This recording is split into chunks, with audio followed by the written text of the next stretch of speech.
What's up YouTube, welcome back to the channel. Today we're doing our Premier League predictions. So, it's a very big year for me in the Prem, as Nottingham Forest are back in the Prem for the first time in 23 years, the first time in my lifetime. So we'll start off in 20th place. One of the promoted teams, it will be Bournemouth, I think, coming last. They've only brought in Ryan Fredericks. They've let go of a lot of players and really can't see them staying up. 19th.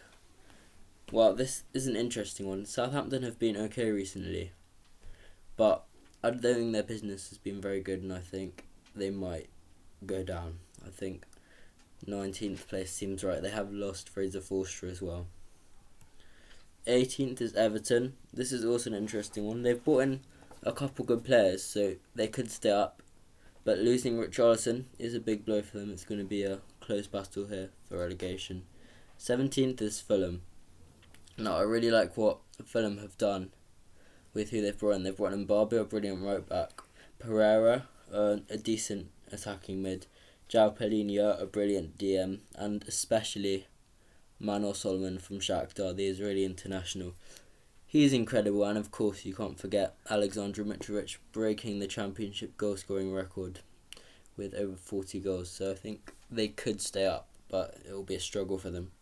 16th is my team, Forest, finally in the Prem, and we won the playoffs last year, and now if you look at what we've done, we've already spent like 75 mil bringing in 12 players, and it is also going to be close for us, but I think we will stay up, and there will be more signings on the way, but I'm very interested and excited to see Lingard, especially Williams, Niakate, and Tyler Awani, but overall, Cooper's done a brilliant job, and I think we will stay up.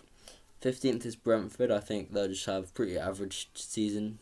Probably not really threatened to go down, but might get a bit close in the end. Christian Eriksen is a massive loss for them. 14th is Wolves. They've not done much at all apart from make a rubbish kit.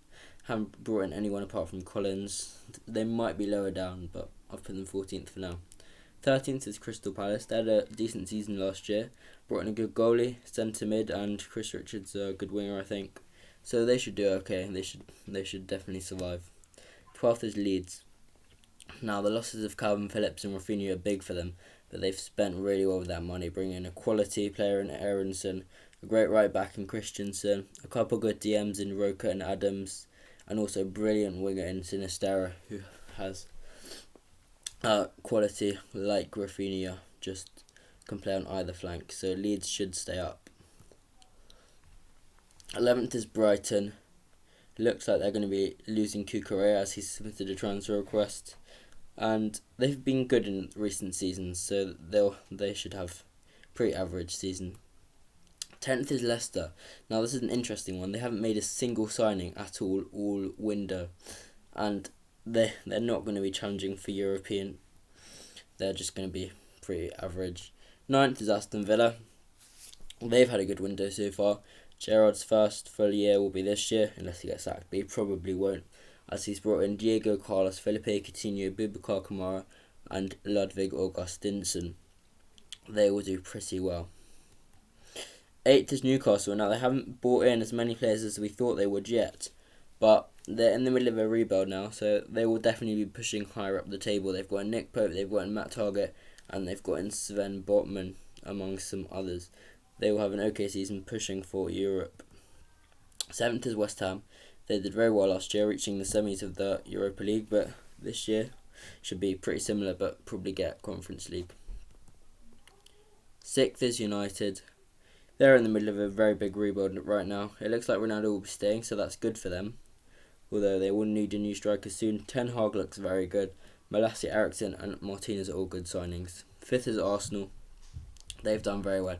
I can see Arsenal, Chelsea and Spurs all threatening for Champions League, and it's between any of them together, maybe even United. Arsenal will do well. Chelsea as well. Sterling, Koulibaly are great signings, but the loss of Rudiger and Christensen and Lukaku might be a bit much for them. So it's between Chelsea, Arsenal and Spurs, all for the Champions League.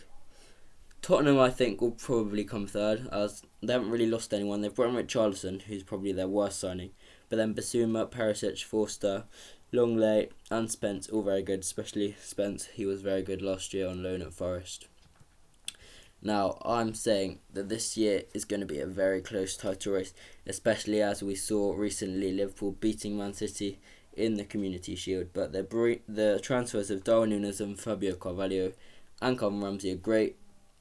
I think if they hadn't lost Sadio Mane, I might be putting Liverpool first. But it's going to be a very close title fight again. First place, of course, Man City. The transfer of Erling Haaland, my favourite player, is just what puts them on top, even though he missed an open goal. Calvin Phillips is a great player as well. They have lost Sterling and Jesus and Zinchenko, but I think they'll still win the league. And that is my predictions. Come back in a year, see how well I did, like the video and subscribe. Thanks.